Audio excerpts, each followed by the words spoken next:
Covers ఉంటే మన భారతదేశంలో ఉన్నటువంటి 125 కోట్ల మంది జనాభా ఈ విధంగానే తీసుకొస్తారు కదా. తీసుకొచ్చినందువల్ల ఇవన్నీ అక్యుములేట్ చేయడమే కదా, అవునా కదా? ఇవన్నీ మనం తగ్గించాలి. మనం ఏం చేయాలి? ప్లాస్టిక్ కవర్స్ వాడకూడదు.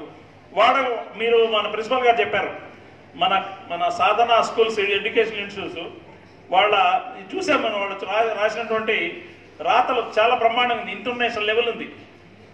అంటే ఇట్ ఇండికేట్స్ మీ ఫ్యూచర్. ఎవరు చూసినా కూడా రైటింగ్ చూసి చాలా బాగుందంటే వీళ్ళు మంచి మంచి ఫ్యూచర్లో గొప్ప వ్యక్తులు కావడానికి ఇదొక మెయిన్. ఇదే మన రైటింగే మన భవిష్యత్తుని జీవితాన్ని సూచించేటువంటి సూచిక ఇది, అవునా?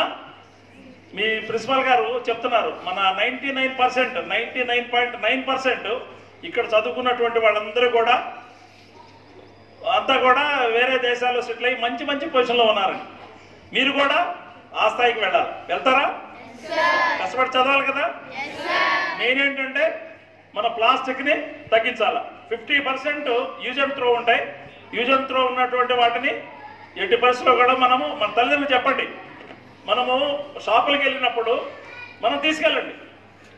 మనం ఇంటి దగ్గర నుంచి బ్యాగ్స్ ఉంటాయి కదా, మన ఇవి ఉంటాయి గోనె సంచులు లాంటి పూర్వకాలంలో పెట్టేటువంటి వాళ్ళు, అటువంటి బ్యాగ్స్ ఒకటి పెద్ద తీసుకెళ్ళి దానిలో ఎక్కిన మొత్తం కూడా వేసుకున్నామని చెప్పండి. అక్కడికి వెళ్ళి మోర్ కానీ బిగ్ బజార్కి వెళ్ళి అదొక 5 రూపీస్ యాడ్ చేస్తారు, అవునా? ఒక్కొక్క కవర్ తీసుకుంటే 5 రూపీస్ 2 రూపీస్ ఉంటుంది. ఇవన్నీ కూడా పనికి వస్తాయి, మళ్ళీ మనకి పనికిరావు కదా. మీ పేరెంట్స్ చెప్పండి, అమ్మా ఇవి మీరు పోయేటప్పుడు కవర్ ఒకటి తీసుకెళ్ళమని చెప్పండి అని. మనము మీ ప్రిన్సిపాల్ గారు చెప్తున్నారు ఆల్రెడీ మీరు ప్లాస్టిక్ని వినియోగం చేయడం లేదని. అదేవిధంగా కొన్ని స్కూల్లో కాబట్టి ప్లాస్టిక్ని మన చేతనైనంత వరకు కూడా తగ్గించాలి. మీరు మన నెల్లూరులో కాలువల్లో చూస్తున్నట్లయితే వర్షం వచ్చినప్పుడు కానీ కాలువలో మొత్తం ప్లాస్టికే చూసారా? మెయిన్ రోడ్లో వస్తుంటే కాలువలు మురికి కాలువలు ఉన్నాయి కదా, ప్రతి చోట కూడా వాటర్ బాటిల్స్ ప్లాస్టిక్స్ ఉన్నాయి.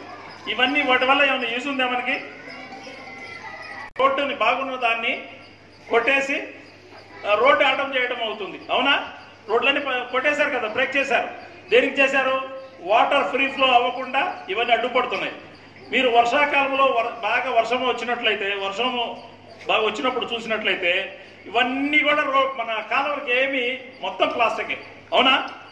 మన కట్ట విజయభాస్కర్ గారు చెప్పారు, నేను ఉండేది మార్కెట్ పాయింట్ లేసీ మార్కెట్ దగ్గర. అక్కడ ఆవులు ఈ చెత్త చెదారము ఇవన్నీ తినేసి, అంటే ప్లాస్టిక్ ఇవి కూడా